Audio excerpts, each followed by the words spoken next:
All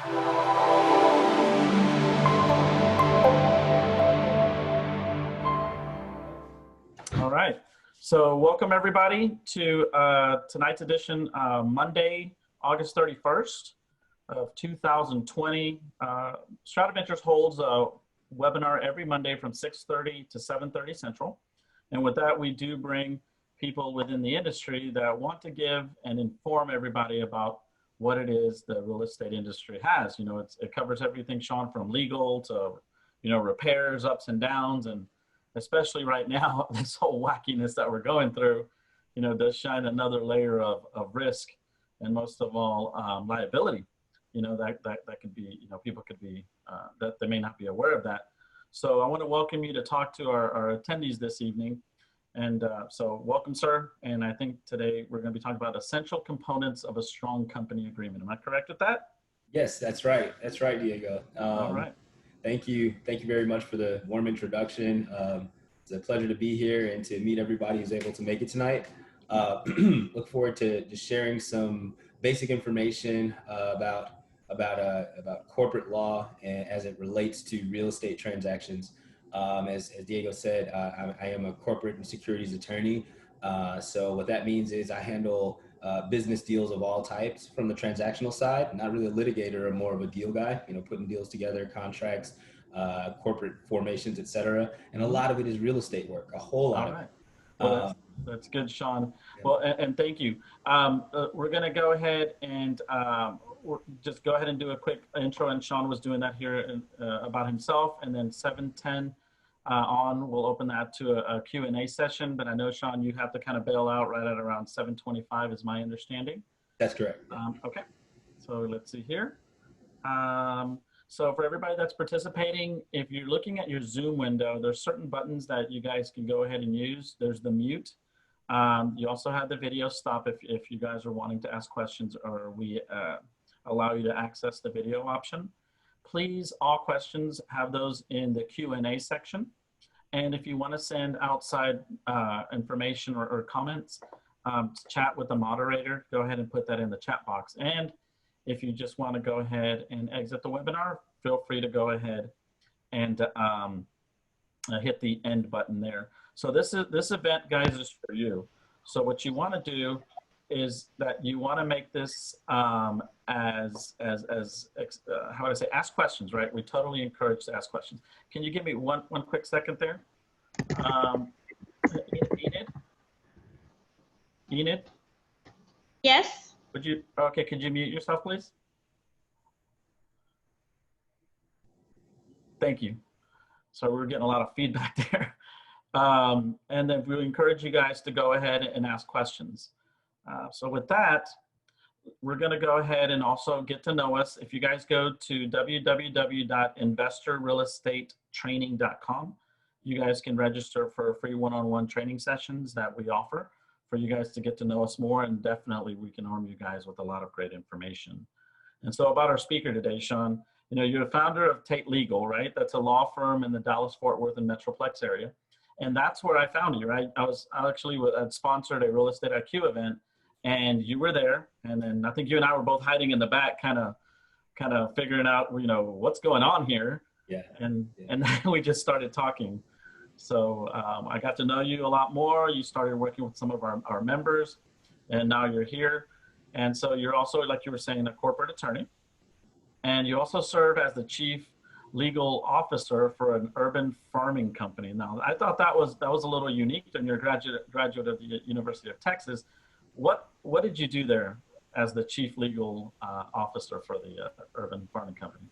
Oh, basically everything related to legal from soup to nuts for that organization. So, it started, with an idea, as most companies do. And so the first step was to actually do a lot of what we're going to talk about today, which is to form the company around a really strong company agreement, making sure everybody understood their roles, et cetera. And in addition to that, there was a lot of negotiation of vendor contracts, intellectual property related to what we were doing, and our ongoing licensing agreements we had with various organizations. So pretty much any piece of paper that crossed the desk of the company crossed my desk first.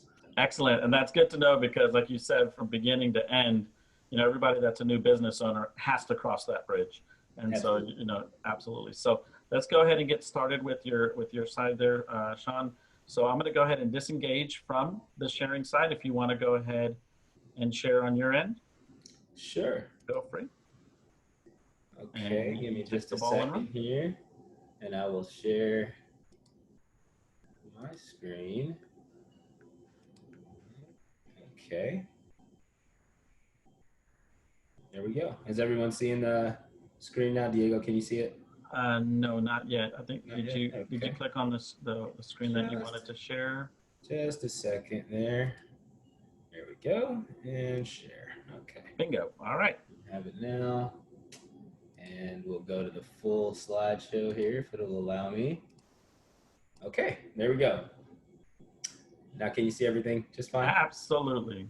Perfect, perfect. Okay, so again, thank you everyone for having me today. It's my pleasure to be here and share with you this evening on the essential components of a strong company agreement. As Diego said, I'm Sean Tate, founder of Tate Legal.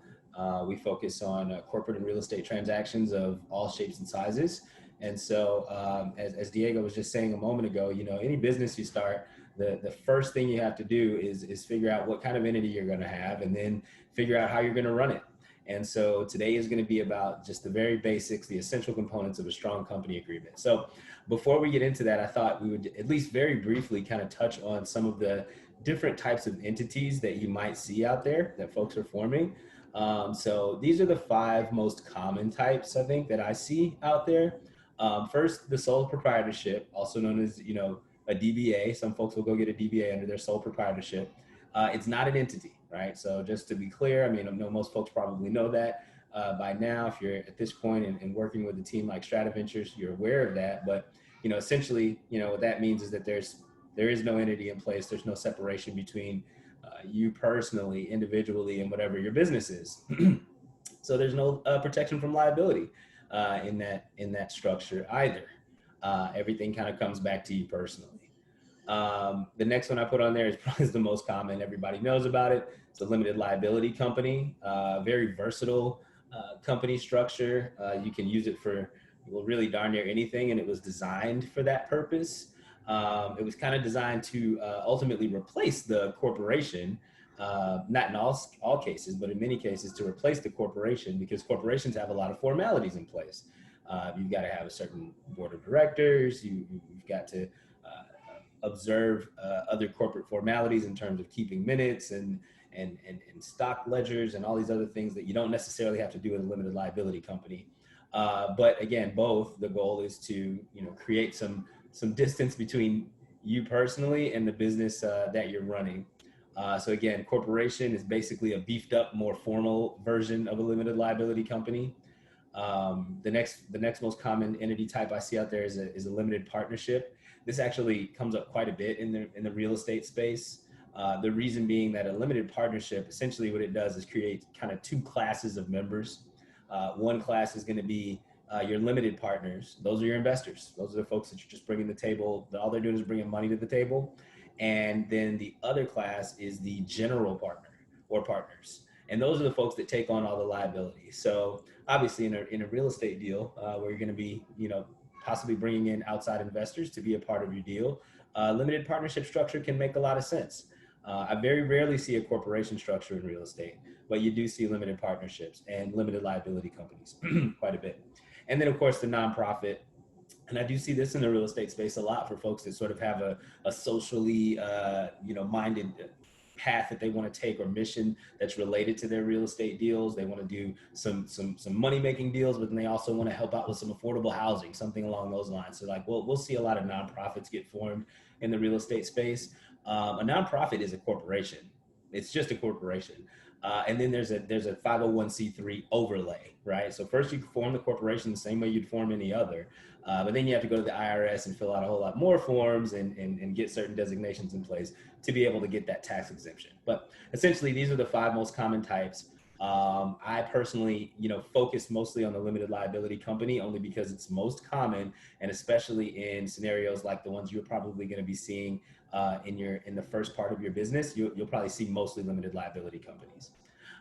So one thing that these all have in common, except for the sole proprietorship, is that there's some kind of agreement in place related to them, right? They have different names. I think under corporations and nonprofits, they're called bylaws. Under limited partnerships, they can be called operating agreements or limited partnership agreements. And under LLCs, operating agreement, LLC agreement, all of them ultimately are company agreements, right? They're ultimately all company agreements, and they all share certain characteristics that you need to kind of tease out if you're really going to be trying to run a company and understand what it is to operate a company over the long term. So what I've done here is kind of break down some of the major areas that you're going to want to consider and look at when you're forming your company agreement. Again, if it's a corporation, it would be bylaws. It might go by 100 other names, but essentially this is that foundational document that decides how you're going to run the business, right? And how everybody's going to work together in that process. So again, I've broken it down into several areas. The first two I want to discuss here are going to be shares and governance, right? So shares.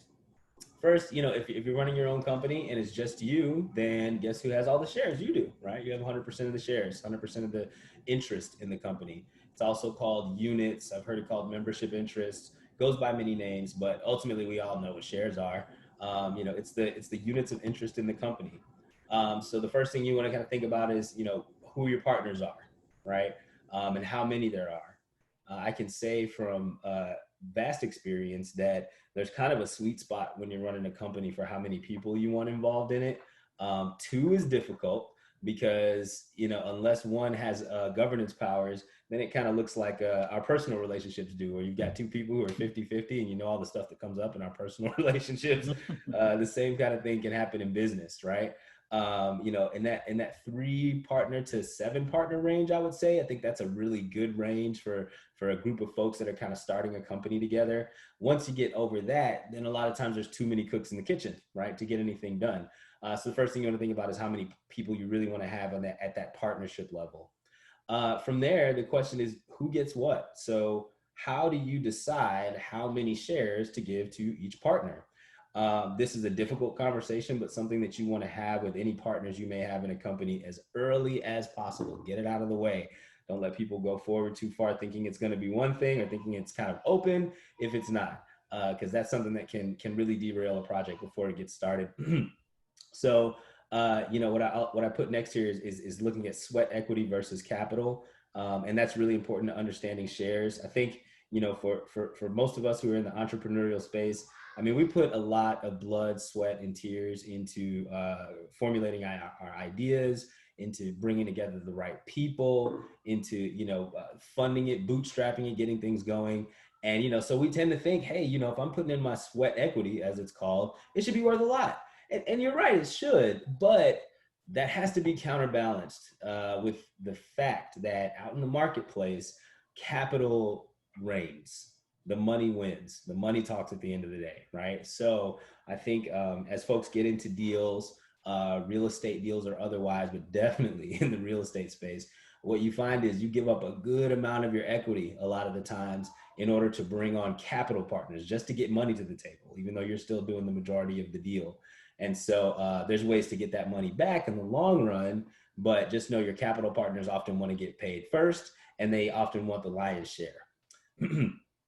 And they're not being unreasonable if they say that, because it tends to work that way out in the marketplace.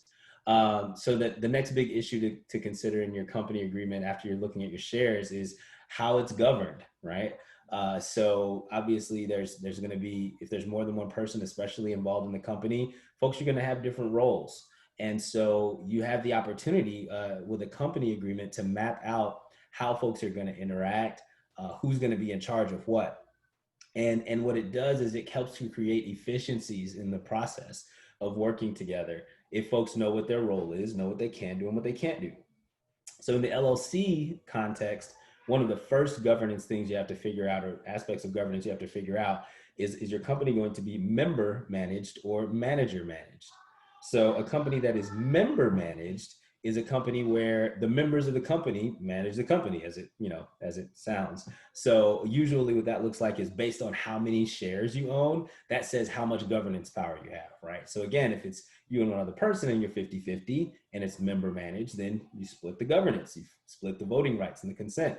But if you're 85 and they're 15, or if you're 51 and they're 49, right?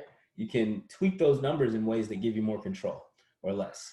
Manager managed usually means that somebody, either one or a small group of the people in the LLC or in the other organization, are really in charge of the deal, right? And so in that situation, that looks more like when you might be bringing on investors or bringing on people to help out, and you want to give them a little bit of equity, but they're not really involved in the day-to-day decision making.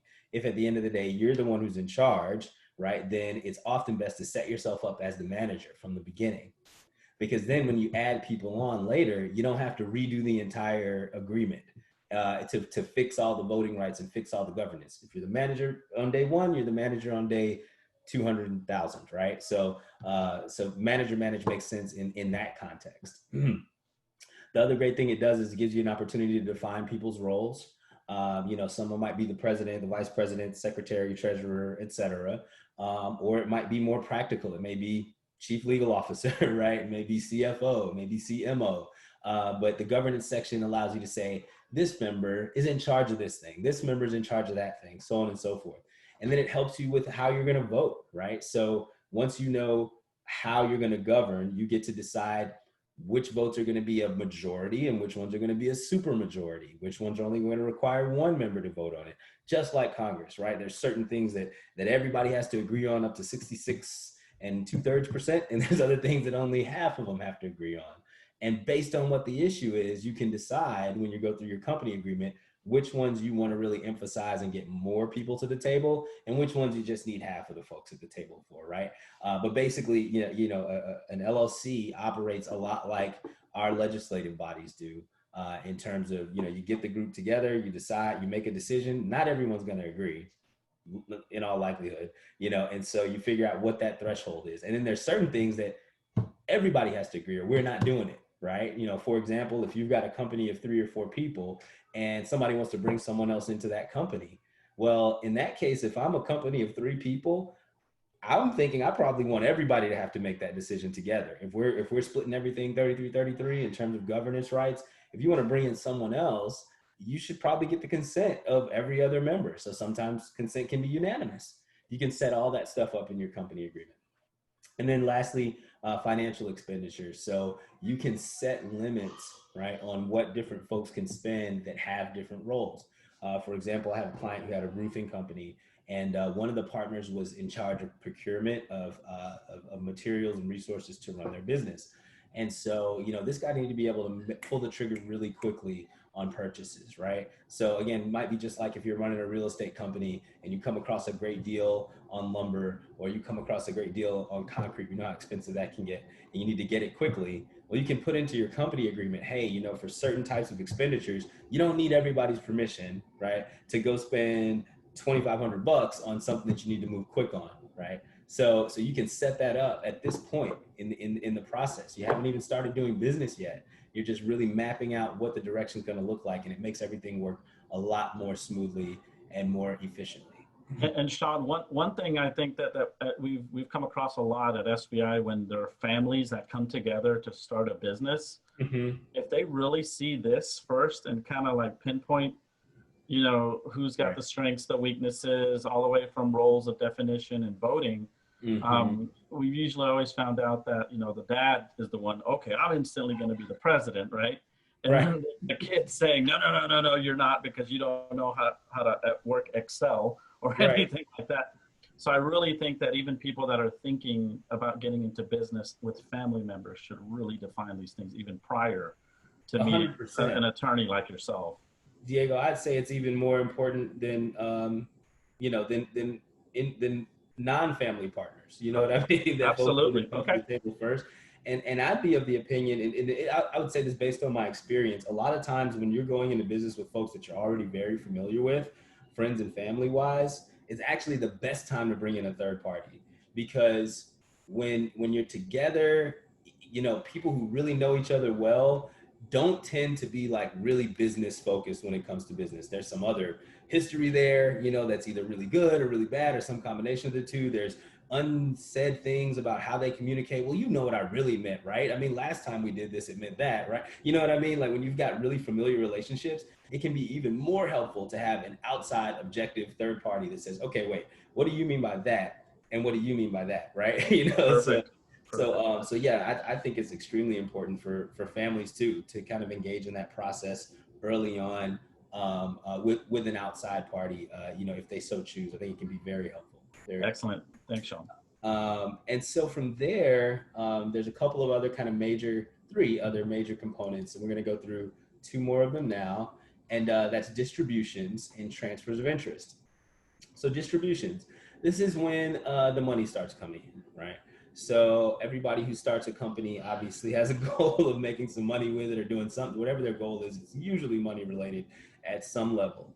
But there's a lot of questions that folks don't tend to answer at the outset that they probably should in terms of how money is going to be distributed to which partners in what order and based on what criteria, right? So I think in a lot of cases when you're doing real estate investments, for example, the folks who bring the capital to the table are usually the ones who want to get their money first, right? So if you bring, 50 grand to the table for a deal and that deal nets 100 grand, then that person who brought that 50 to the table usually wants their 50 back before anybody else gets paid, right? So you can kind of work those things out in this section of the deal.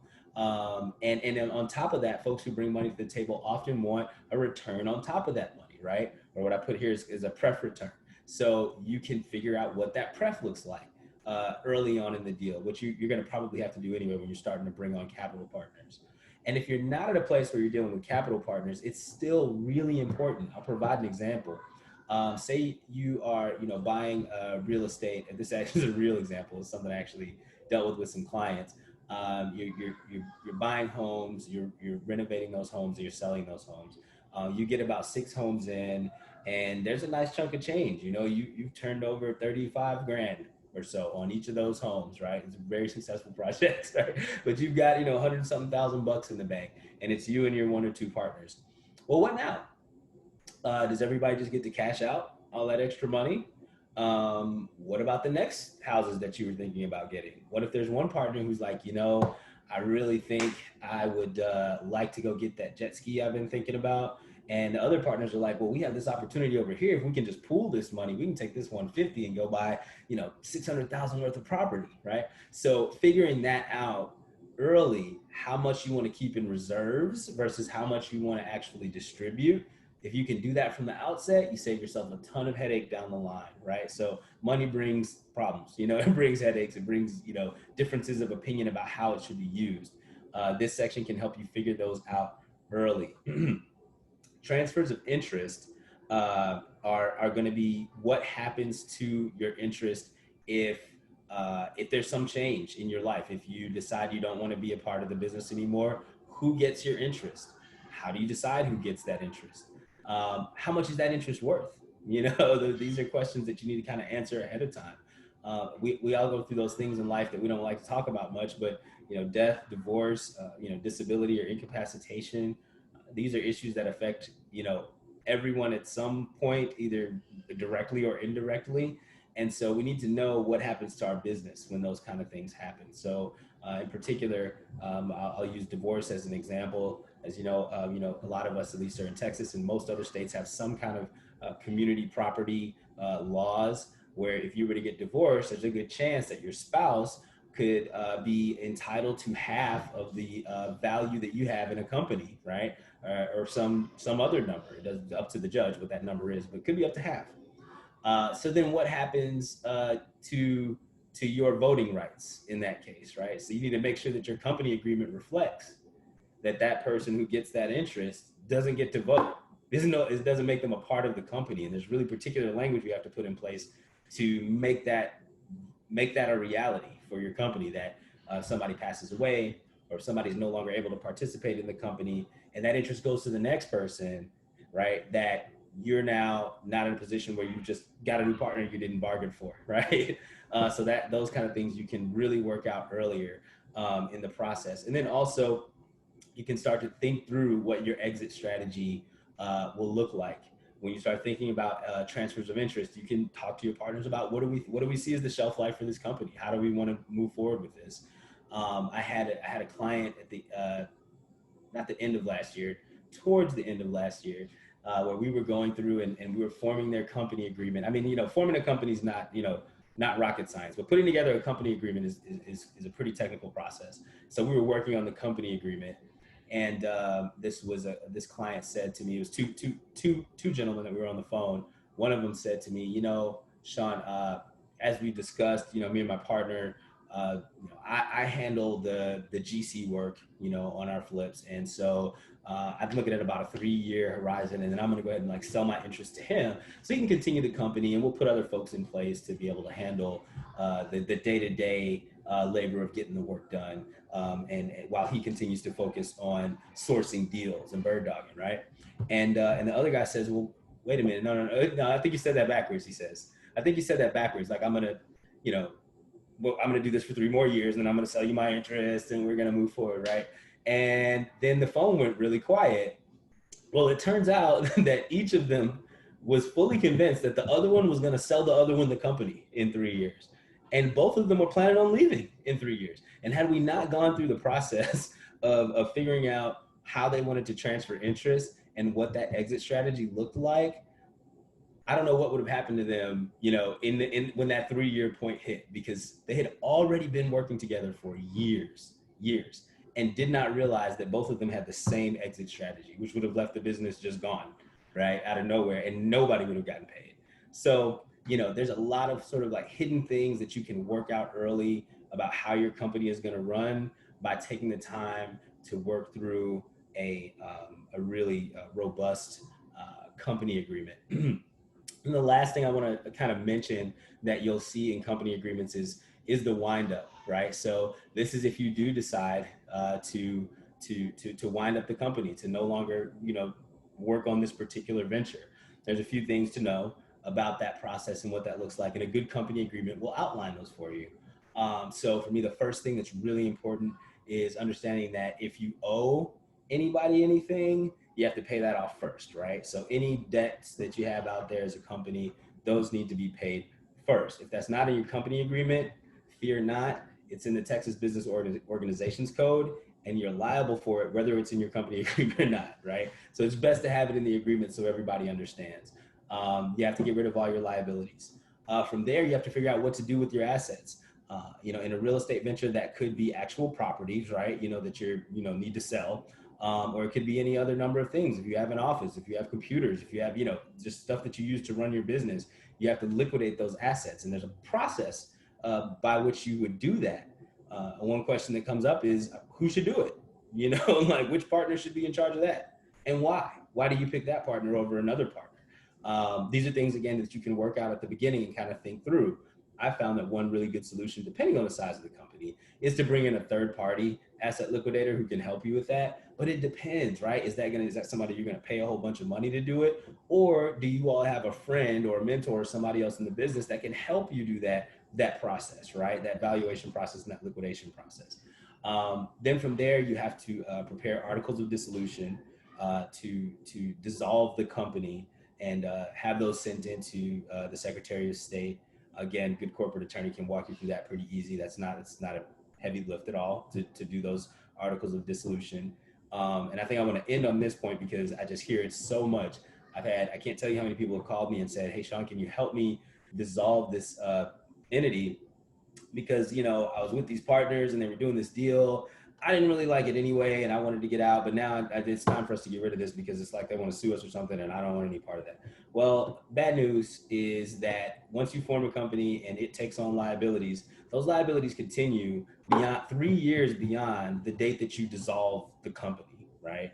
So you can't just walk away. That's not how it works. It does protect you in terms of people can't come after you directly for any liabilities, right? They have to go through the company, go through the company's resources. And then if there's something left over, then they can try, it's really difficult, but they can try to go after you personally. But any liabilities of that company, they're not going anywhere for 3 years. right? So so don't think that dissolving a company absolves you of any liability that comes along with it. That stuff stays. So you want to have a good attorney in place to help you walk through that and know when to do it, so that it's taken care of as fast as possible, and you can get those liabilities off of your books as quickly as possible. Sean, I can definitely tell you one thing is that obviously legal information and having legal representation, I really want to commend you that the points that you talked about are to the level where somebody can literally sit down and understand what you said. Sometimes, not saying this in a bad way, they'll talk to the attorney and then they'll look at each other and go, what did he just say? Yeah, man. But the way you pointed it out is so good that somebody can literally come to you and say, I went over your presentation. Here are my notes for discharging of liabilities. And then you basically are strengthening it, correct? You're putting it to the level of where it makes your job a lot easier because you have their full understanding from review. So this is awesome. I think this is great. I'm so glad to hear that. I'm very glad to hear that. And yeah, that's definitely my goal. I think, not to knock on any other attorneys, but I think part of a lot of attorneys' business plan is to dazzle people with a bunch of words that don't make sense and try to sound like they're smarter than they are, and don't get me wrong, some of the stuff we do is extremely complicated.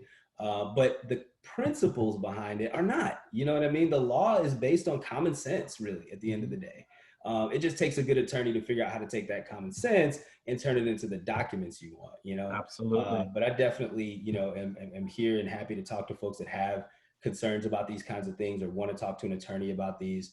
I think the last thing I'll say on this point is, as you're working with other, with attorneys, or you're thinking about bringing on attorneys, there's two levels to this, right? So if you want an attorney to just kind of form your entities for you on your behalf, then, from a fees perspective, I think, you shouldn't be too far above what you might be paying at LegalZoom, for the same kind of thing. However, if you want an attorney to help you really form a company that has several partners and that has, money running through it, and some of these issues that we've discussed today need to be mapped out, that's where you're going to get to, more substantial fees that come along with that. But it's worth it if you're running a business that either is or you're very confident is about to be quite profitable, right? So again, if you're setting up an entity just to hold a piece of property, I always recommend doing that. 100% recommend doing that to protect yourself from liability. But don't expect to get a $2,500 bill for something like that. You know what I mean? And if an attorney tells you differently, maybe talk to some other attorneys, all right? If all you're doing is setting up an entity that's just going to hold a property. However, if you're going to get together with a group of folks and you guys are going to work out a joint venture or work out some kind of a deal where some folks are bringing money, some folks are bringing expertise, you're working together over the long term or on one big deal, then I absolutely recommend that you get a good corporate attorney in there, pay them what they're worth to help you figure out how to structure the deal properly. And that's basically what I wanted to discuss with everyone today. And that is excellent. Great. And so if we've got we have people that are asking questions, guys. We do have time here. Feel free to go into the Q&A and ask some questions. So I'm going to start firing away right here. Okay. So this was from an anonymous attendee. Does the operating agreement override community property laws for an LLC where the husband and wife are the only members? Yeah, interesting question. Does the LLC override community property laws?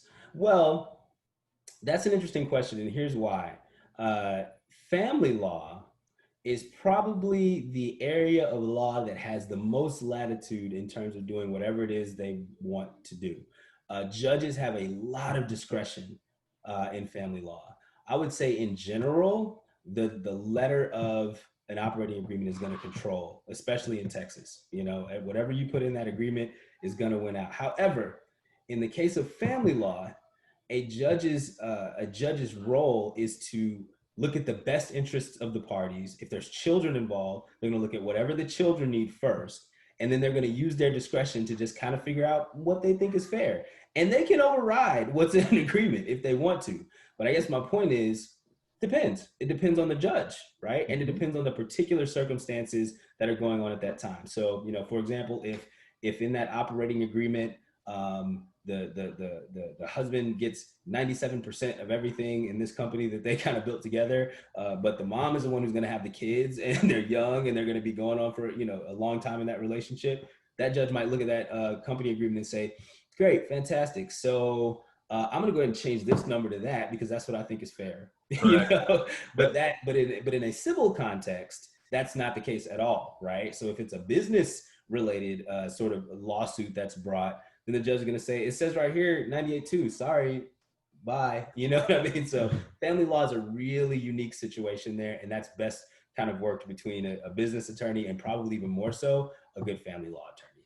Absolutely. And going back to the part of where making and your information is resonating to the community, especially for people that are wanting to get involved in real estate for the first time, that's a language in itself. So that's difficult.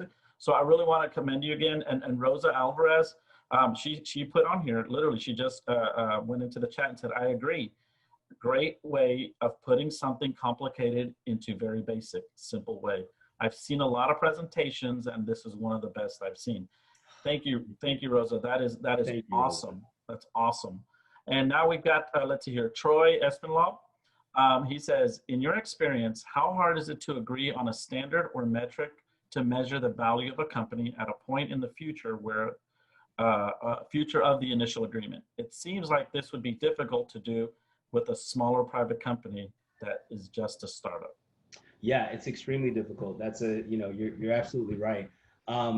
For one, I'd say you can only evaluate a company based on what it's done, right? So any reasonable valuation, you can come up with any number you want, right? My company's worth $1 million, mine's worth 10 million. Really, at the end of the day, the only way you can truly evaluate a company is based on its history, right? So if you have a brand new company, you have nothing really to evaluate it on at that point. So the way company agreements should be set up is that you make valuation decisions at the time when you need to make them, right? So for example, if you're going to be selling your shares of a company in the future, at that point in the future, there's several different vehicles you can use to figure out what it's worth at that time. One could be mutual agreement of the parties, right? Which is dicey, kind of depends on how cool the partners are with each other at that time. Another really common one is to bring in a third-party appraiser to take a look at the company. That works really well, again, when your company has some history and it's worth it because they're not cheap, But if your company has some good financial history, then there are good financial appraisers, that can help with that process.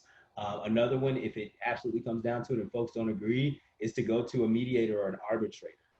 Commercial arbitrators that have dealt in real estate can usually help you figure out a good middle-of-the-road value for your company. But to answer your question, yeah, that's something you kind of figure out when you get there, especially when you're dealing with a younger company that doesn't have a long financial history. Absolutely. Great information. And correct me if I'm wrong here. There are people that we get, obviously, right, since we went national in June of this year, and we're super excited, we're starting to get a lot more questions asked for people that want to practice in Texas or in other states. What is the biggest misconception, if there is, where somebody says, I was told that I need to form my business, I'm practicing in Texas, but I need to form my business in Nevada, Delaware, or other areas? Yeah. I mean, am I planning to commit fraud? Do I go over? Do you see what I mean? Is it something like that, or? I'm following you 100%. So I'll tell you this. When it comes to forming in other states, there are some advantages in some situations, but not nearly as much as it seems like. So there are a lot of companies that kind of, stake their claim on saying that their state is the most tax friendly state, right? And it's usually going to be Delaware, Nevada, Wyoming is another really big one, and sometimes Texas. The fact is that any of those states are more than adequate for the needs of the vast majority of real estate deals, right? So the LLC concept and the tax breaks that come along with it are pretty equal across certain states. And there's not a huge advantage, or actually there's not any advantage of Nevada over other states. In fact, I would say today the best is probably Wyoming, but it all depends on exactly what your deal is, for the vast majority of the kinds of deals that folks are doing, forming your entity in Texas is fine, or Delaware, or Nevada, or Wyoming. Those the three I usually use are going to be Texas, Delaware, and Wyoming, because they all have really similar tax structures that benefit any deal. And I work on deals ranging from, a purchase of, I'm working on like an 88 unit purchase right now, to we did an $86 million private equity fund for multifamily. And we did that one actually in Texas, the huge fund, right? Had set the whole thing up in Texas. At the end of the day, your real tax breaks come from having a great CPA involved. And there's a number of states that give you generally favorable tax treatment. Well, with that said, on the CPA side, on a scale of 1 to 10, 10 being most important, should somebody consult first and foremost with the CPA and then find out exactly how they come to let's say, a person like you to see what needs to be formed? Or what is, because I've heard both ways, I've heard that check with the CPA and then go talk to the formations attorney. Well, that's a good question.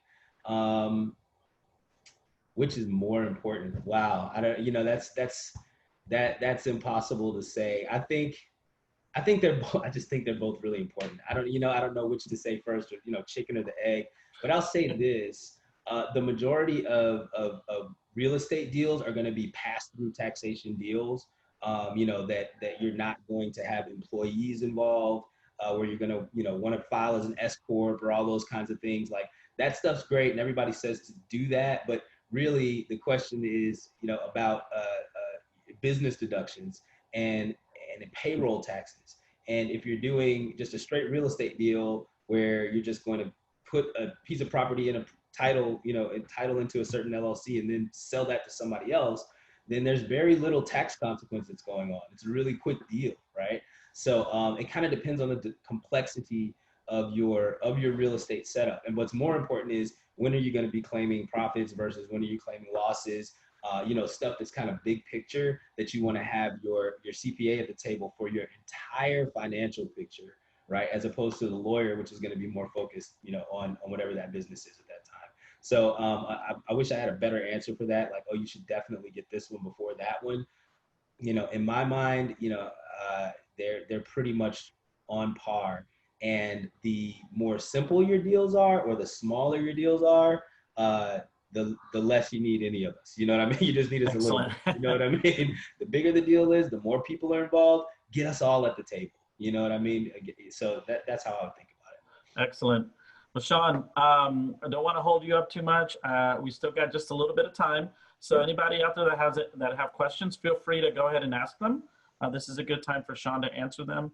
I know in the world of information, especially in real estate, you are going to come across a lot of contracts, people that have, I'll give you an example. When we first got started in real estate in May of 2012, we were given a purchase agreement that we got through the company that we got the education from. Well, we started writing those contracts and never getting offers because everybody was simply going, I don't know what this is. I got to go consult my attorney. And so we would lose deals. So in your mind, there really isn't a boilerplate purchase agreement that's out there, or do we follow by practice at SVI and all its members is get a real estate agent, consult with the real estate agent and let them lead the way in those offers. I think you're onto it right there, Diego. And here's why. From the legal perspective, here's what a real estate agent brings to the table. They bring the state promulgated contract that's already been negotiated, right? So like here in Texas, it's the TREC contract. For 99% of residential deals, the TREC contract is fine. It works great. Like it was drafted by a trade organization that consists of attorneys that represent both sides of the deal. And they kind of figured out, let's get a contract that just kind of gets us to the middle here, right? And so there's not a great deal of negotiation on the legal points of a TREC contract. There's plenty you can do with the deal, right? How much earnest money we're going to put, how long is our inspection period going to be, what are we going to require for closing statements, how are we going to split closing costs, all that stuff. That's deal point stuff. That's not legal stuff.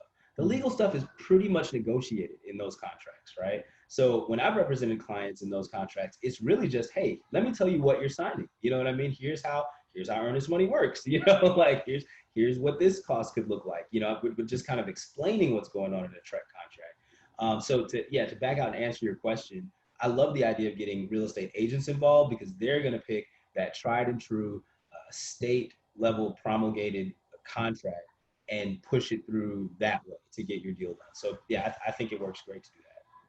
Yeah, that's great. So anybody else out there have any questions here for Mr. Tate? So if they wanted to get a hold of you, what would be the best way to get a hold of you? We've been putting your contact information in the chat box for everybody, but go ahead. Fantastic. Yeah, that's definitely going to be the best way is going to be, to contact us at info@tate-legal.com. You can check out the website. There's a few, good articles on there. We're continuing to post more and more there. I look forward to posting a lot more content here with StrataVentures in the coming weeks and months. So you guys will have stuff to review there. But if you'd like to speak to me or to another attorney that works at the firm about a particular deal, then I would say, drop us an email. Let's get our, 10, 15 minutes on the schedule to kind of talk through what you want to do. And, we'd love to support your work. Absolutely. And for everybody that is an SVI member already, in your member center under network vendors, Sean has his full contact information there and also has a great flyer presentation of services specific to the SVI member guys. So that's definitely a huge benefit. So Sean, I really want to thank you for your time and most of all for joining us here and absolutely for being a StrataVentures family member. So for those of you that are new to StrataVentures, if you're wanting to attend one of our workshops, feel free to go to www.investorrealestatetraining.com. It's a great landing page that was just created by Oriana. She's our social media director. I think she did an amazing job. And in there, we have the registrations for our mitigating risk real estate workshops, real estate investing for beginners. We have our rehab to rental, new builds, and wholesaling. And all of those come with the perspective of risk mitigation and understanding it like an investor. Because I know, Sean, one thing is that if you play one role, you can be the best at that, right? You don't want to wear all those hats that a lot of people have out there. And then for those of you guys that are wanting to go and attend our workshops, we here for attending, we have special rate, and here's some information about the workshops that we have. So for the time being, let me check the chat box here to see. Yep, the girls are all excited right now saying that people are checking in, so that's awesome. Feel free to scan the QR code or follow us on social media. Please like and subscribe. Have to be able to say that. And Sean, we look definitely forward to working with you more and more and more, because I know as things progress and coming up here in the near future, there's going to be a lot of changes to the mortgage industry, foreclosures, modifications, a lot of real estate legal matters. So I really believe everybody that's listening, you need somebody like Sean in your wheelhouse, because you're going to have questions. And so Sean, I really want to thank you so much for joining us this evening, sir. It's my pleasure. Thank you all for having me. Looking forward to speaking again soon. Yep, and we got you out 2 minutes before 7:25, my friend. All right, let me get to the next one. Yep. You guys have a great one. Don't make it too long. Enjoy your family, sir. Thank you. Appreciate that. Thank you. Bye-bye. All right, everybody. Thank you so much for joining us this evening. We will be back next Monday from 6:30 to 7:30. And for those of you that want to get more information about StrataVentures and our great workshops, just go ahead and go to the investorrealestatetraining.com. And we look definitely forward to working with everybody. And as of that, thank you very much for joining us, and enjoy your family, everybody.